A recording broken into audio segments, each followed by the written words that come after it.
Officers were dispatched to the school, which is located on the city's east side at 10:57 a.m. They arrived to find multiple people suffering from gunshot wounds. 3 people, including the shooter, are dead. The shooter has now been identified as 15-year-old Natalie Rupnow, who went by the name Samantha. She was a student at the school, and evidence suggests she died from a self-inflicted gunshot wound. The official cause of death will be released by the Dane County Medical Examiner pending the conclusion of their examination. She was pronounced deceased while in transport to a local hospital. A teacher and a teenage student were pronounced dead at the scene at that school. 6 other students and a teacher were injured and taken to area hospitals. 2 students remain in critical condition and have life-threatening injuries. A teacher and 3 students were treated for non-life-threatening injuries. 2 of these have been released and discharged from the hospital. The other 2 survivors are considered to be in stable condition. At this time, we believe there was only one shooter involved. We are still working to determine a motive.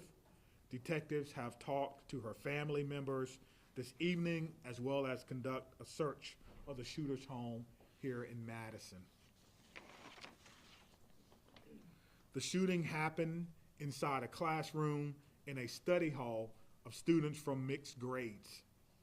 A document about this shooting is circulating this time on social media, but we have not verified its authenticity. The Abundant Life Christian School is being monitored by police overnight. At this time, no one is allowed inside or on the school property. The Madison Police Department is aware that people are hoping to hold a vigil at the school tonight. We're asking you not to do that as this location is still an active crime scene. So I'm going to go over the timeline of events for you. At 10:57 a.m., a 2nd grade student called 911 to report a shooting had occurred at school.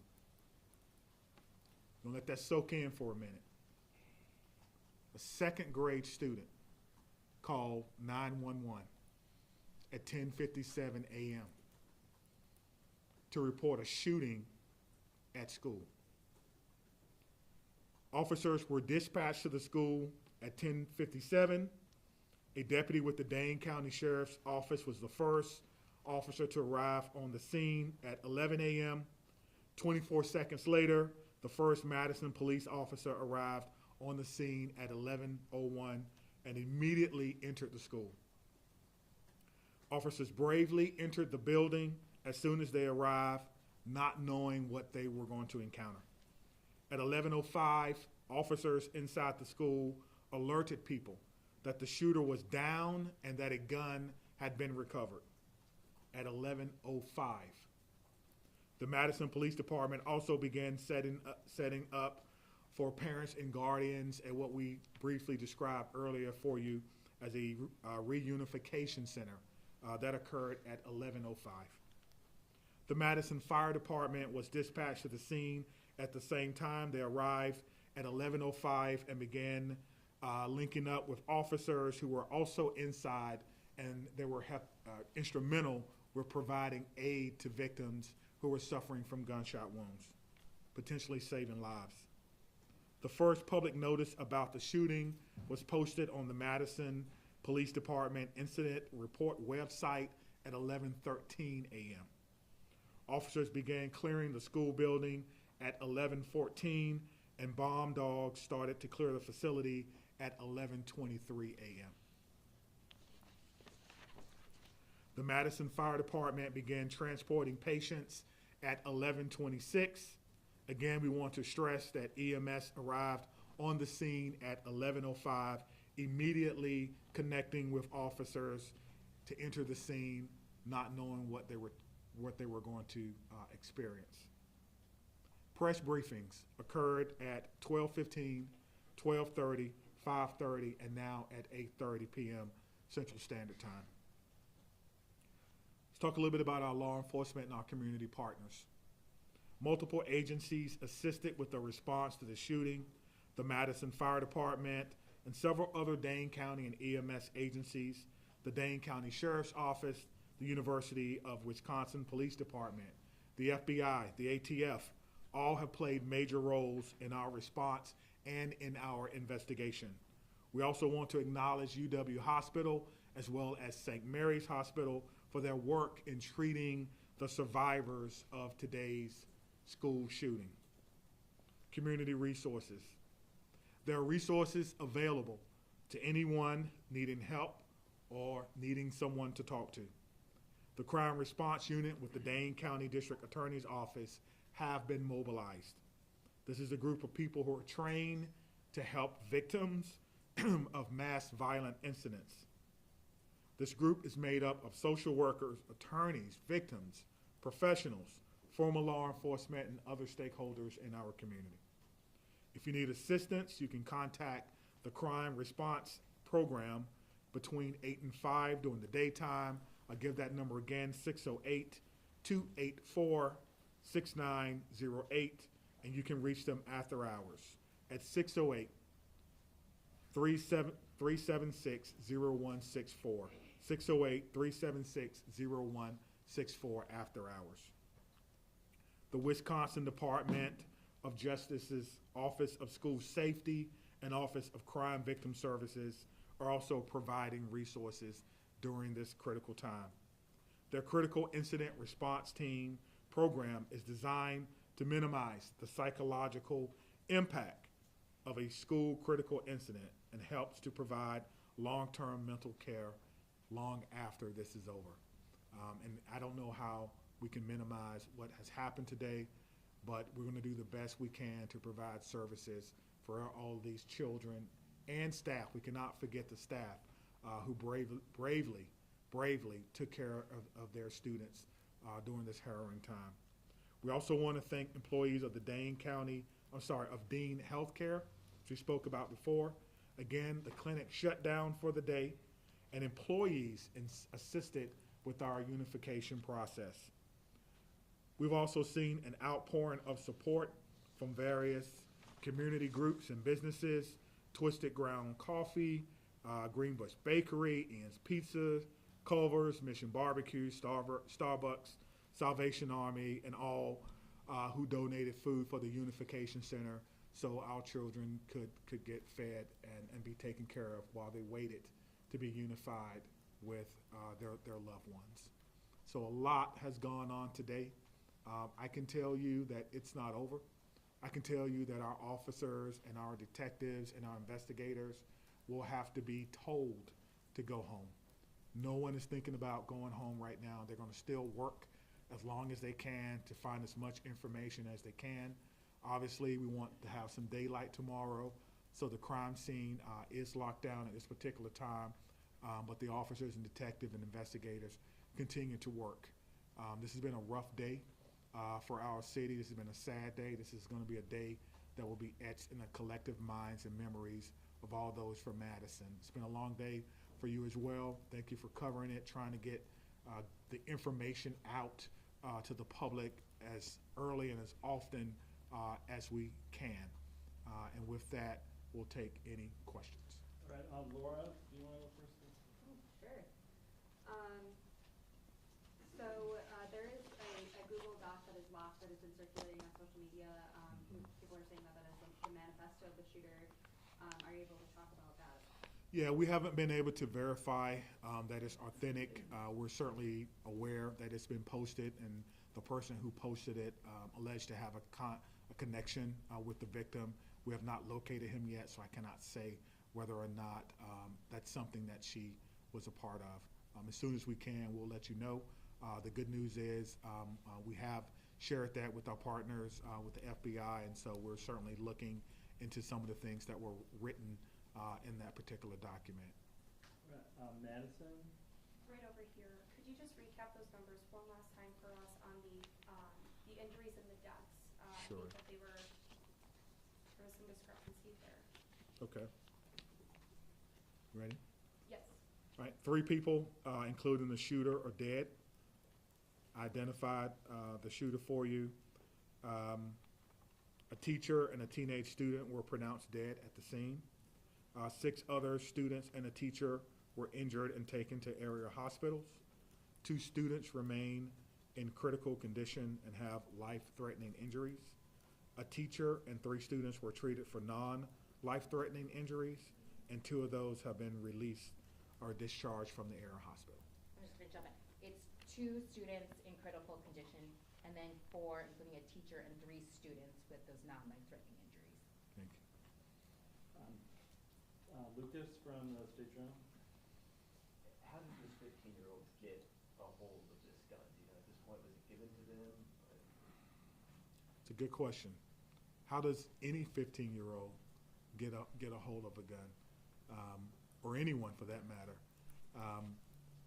You know, you get into the philosophical question about guns and gun safety, something that we all should be talking to our loved ones about. That's something that will be a part of this investigation. We are certainly speaking and talking with the parents who are cooperating to determine if they were gun owners and if they had guns. But at this time, again, we're still talking with them. It's been a long conversation. We appreciate them cooperating with the investigation. Okay, Maddie from WISC. Is there anything else you can tell us about communication with the parents or the family? No, just that they are cooperating with us right now. We're currently speaking with the father at one of our facilities, trying to determine what he may knew or may not have known about what happened today. But again, you know, he lost someone as well. And so we're not going to rush the information. We'll take our time and make sure that we'll do our due diligence in doing that. Just the father you're speaking with? That's correct. Okay. Could you spell the name, Chief, of the shooting suspect? Sure, absolutely. Thank you. You ready? Natalie, Natalie, Rupnow, Rupnow, but went by Samantha, common spelling. Scott from AP. Went by Samantha, Spelling. common spelling. Chief, you said the shooting was in the study hall. Was it all self-contained within that room, including the shooter? Was the shooter in that study hall? Again, I have not been to the crime scene.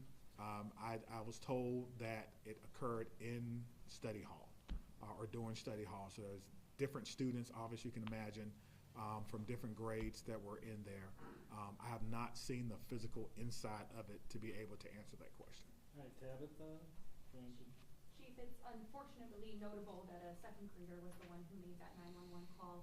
Are you able to share with us, you know, that conversation with that second grader and what parents can do as far as talking to their kids about this? Great. So I'll start with the first thing. What I can share with you is that our 911 dispatch communicators are trained to talk to children. We've talked children through parents choking. We've talked children through CPR and a variety of other things, even giving birth, believe it or not. So they are trained to do that.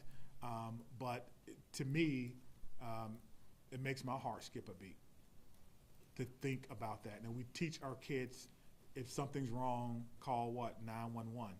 And so the child was able to do that. Give me your second question again, please. Yeah, you know, when it comes to terms of parents talking to their children about this, specifically about what happened today, but then also, you know, calling 911. Yep. So the message for parents, for me, is simple. It's the same thing that I would tell my children.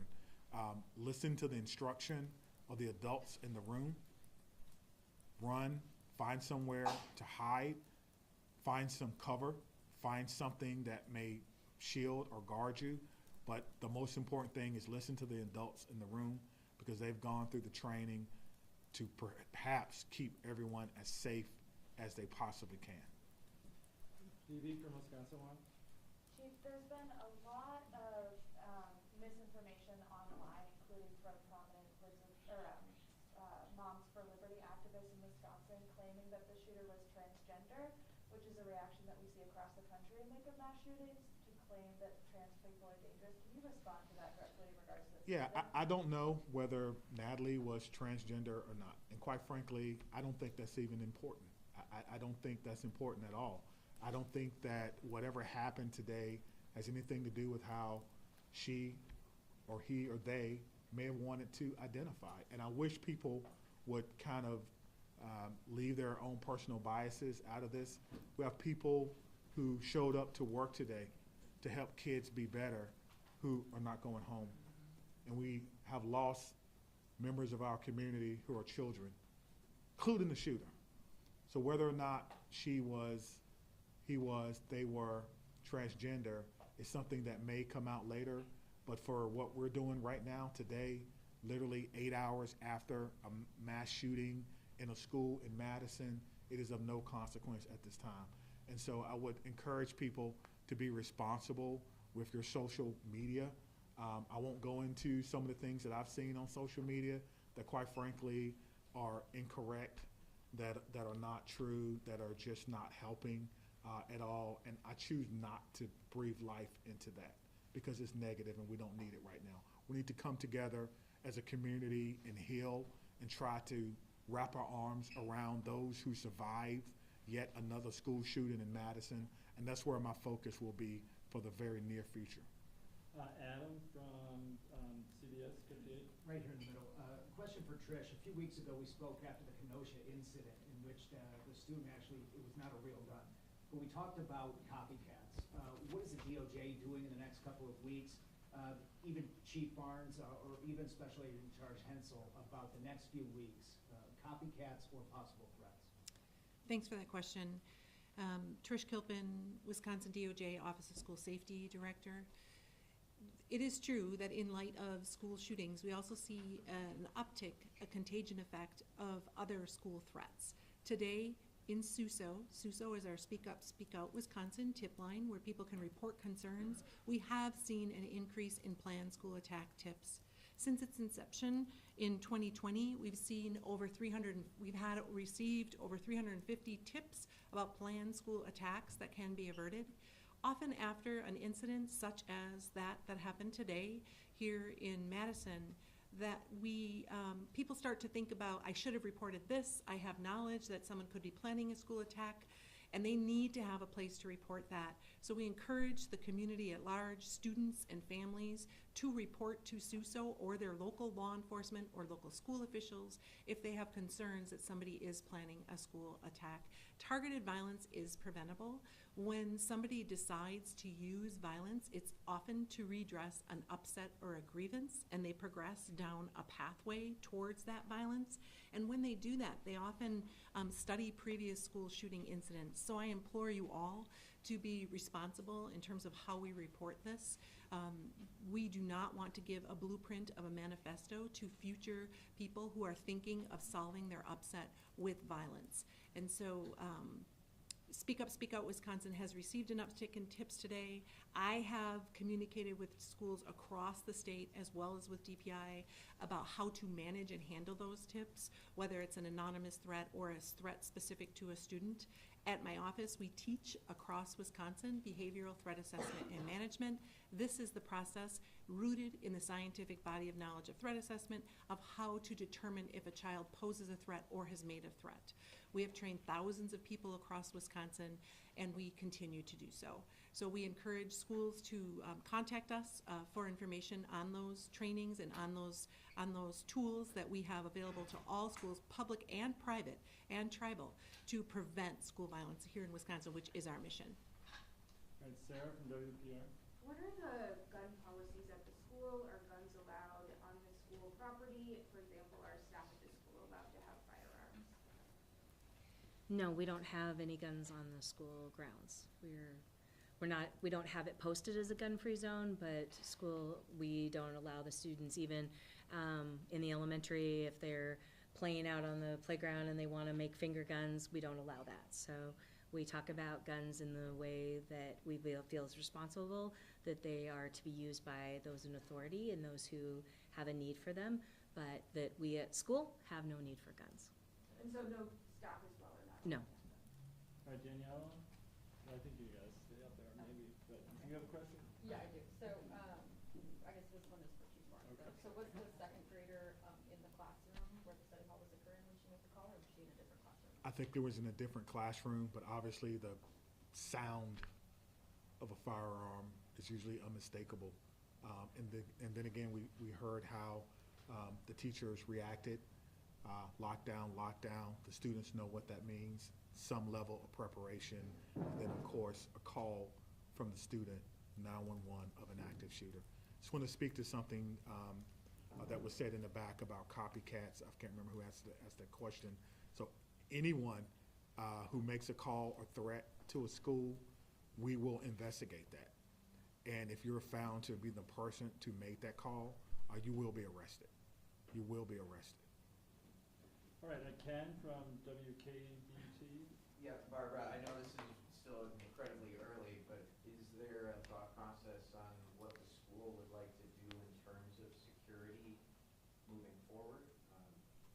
Rethinking what's currently in place? I know we talked about facial scans, but does the school feel like it needs to change anything about its security apparatus? So we're not the experts in security. We work with the experts in security, and so obviously as we go through this process and review it, we'll talk with those who have better knowledge than we do. We have done everything that we could within our ability to secure the school and to provide a safe learning environment as well as working environment for our staff and our students. But as we review things, that would be something that we continue to do with our Madison Police Liaison and then the Office of School Safety. So I can't speak to that now just because it's so close, but obviously that is something that we will continue to look at. We want our students to feel safe and our faculty to feel safe and guests to feel safe when they're at Abundant Life. Jenna? Let me just speak to that again. We stated this earlier, there'll be an after-action report where our police department, fire department, all those who were involved will sit down and we'll go through this event. And so the after-action report is not to find fault. It's not to find liability. It's to find areas for improvement for everyone. If there is a recommendation to be made, we will make that recommendation. But if there's not a recommendation to be made, we won't do that. But we will look to see what we can do as a form of continuous improvement. I think that's very important. Can you talk about the gun that was used? I can't. I haven't seen it. It's obviously, it may still be on property because you have to be very careful about how we take things from the scene and how we document those. But I know it's a handgun, but I cannot tell you any other characteristics of it at this time. All right, Jenna. Chief, was Natalie on your radar at all, on MPD's radar, and have you ever had any sort of interaction with her previous to today? I don't know if we've ever had any interaction with her to today. That's something that our intelligence analysts will be looking at and going through. Again, we've recently made the positive ID, and so that will be part of the investigation. To my knowledge, I'm not aware that we've had any issues with her. I think if there were, we certainly would have had some type of intervention, but I'm not aware of that. But again, that's part of the investigation. We have a criminal intelligence section, and part of their job is to try to do background on people and where they are. And in addition to that, we also have some resources from the FBI, just in case people live other places, right? Not just in Madison. And so we're trying to put it together. I think that's what you're trying to get at. What do we know about this person? All right, we'll get back to you, but okay. One of you from ABC? All right. Is there any additional information that you can give to us on Natalie? What her academic record, disciplinary record, if any? Was she integrated into school? Did she have friends? Is there any color you can share with us on, if there were signs of bullying or anything like that?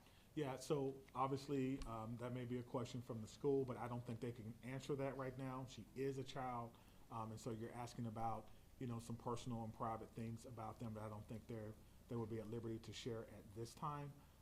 But certainly if she has friends, people will say what they think about her, but just be careful with that information and sharing that. Again, she's still a child, and so some of those information we will not be able to share with you. Okay, Whitney from CNN. We've covered, several cases recently where parents are eventually charged. Are you questioning the parents with the, in mind that there might be potential charges for the parents? No, the parents are fully cooperating. We have no reason to believe that they have committed a crime at this time. Mills? As far as the know if she planned the attack? And then also too, do you know if she lived with both her parents or one? Yeah, again, that goes to motivation, which we are not fully aware of at this particular time, and whether or not she lived, who she lives with, that kind of speaks to some of her personal attributes, which I'm not going to discuss at this So time. do you believe she planned the I do attack? not know. I do not know. All right, Ashley from WI. Right here. Hi. Can you tell us at all what may have been recovered in the search of the shooter's home, and also what grade was she in? I'm not sure what grade she was in, but they're still searching, and so they're still going through evidence in the home, and so we do not have a complete list of the things that were collected from the home. Again, that was done with the consent of the parents. Earlier, we talked about a search warrant. We did not have to execute that search warrant because we had the full cooperation of the parents. Were there any weapons? Again, that would speak to what was collected, and I don't not know what was collected because I believe they're still working to go through their home. All right, Blake. Chief, back here, can you confirm at this point in the investigation if the home on Delaware Boulevard is the suspected shooter's home? Yes. And second part of the question, you talked about your officers running in to that scene. Can you talk about the conversations that you've had with those officers and what is kind of going through their mind mentally right now as they begin to kind of tackle this? Yeah, as they begin to kind of sit with what they were asked to do today. Before any officer can leave today, they have to go through what we call a checkout procedure. They have to go to our command post, they have to check out with a supervisor, and then they have to check out with someone in peer support. So no officer will go home today without having the opportunity to talk to someone who wears the uniform, who's specially trained to do counseling and crisis management. And so that's part of our checkout procedure. How do you lead them through this? You know, we do that through compassion, through leadership, through training, through togetherness, through the support of the community, through understanding that this is a job that is very noble, that is meaningful work, and that my job, our job as leaders, is to make sure that our work is safe and meaningful. It's safe because we have training and tactics that we employ. We did that today. They know exactly what happens during an active shooter. Stop the killing, stop the dying, stop the threat, then treat other people. They all know that, and they all did that today very, very well in cooperation with other law enforcement officers from around the county. And so that was our message that we've been talking about for a very, very long time. We were able to do that today very, very successfully, well, as successfully as we could. And so today, again, tonight, officers will have to sit with that. We have peer support, EAP, a variety of things available for those officers who had to endure that today. So thank you for asking that. All right, Laura, Okay. real quick, and then we gotta get out of here. So this shooting occurred a couple of hours into the school day. I'm wondering if there were, if anything was reported about, this young woman who did the shooting, if any teachers said anything or any other students. I would not have information about whether or not she had a record with the school, and quite frankly, that would not be something that we would be able to release. Chief, any timeline on when you're going to release the age and names of the other two victims involved in this? Yeah, I think we want to make sure that all family members have been notified. We want to make sure that all family members are okay with it. Obviously, people will start to speculate. We had a question earlier about social media and how powerful that can be, and information that people will put out. But we have a briefing set for tomorrow in our command post at 1 p.m. And so that will be one of the topics of consideration, being able to put out the names of those persons, children, staff member who lost their life today trying to protect each other and get another school shooting. So we'll be back here tomorrow at 1 p.m. and we should wrap it up. Okay, that's all I have. Thank you so much. Oh, yeah. Thank you.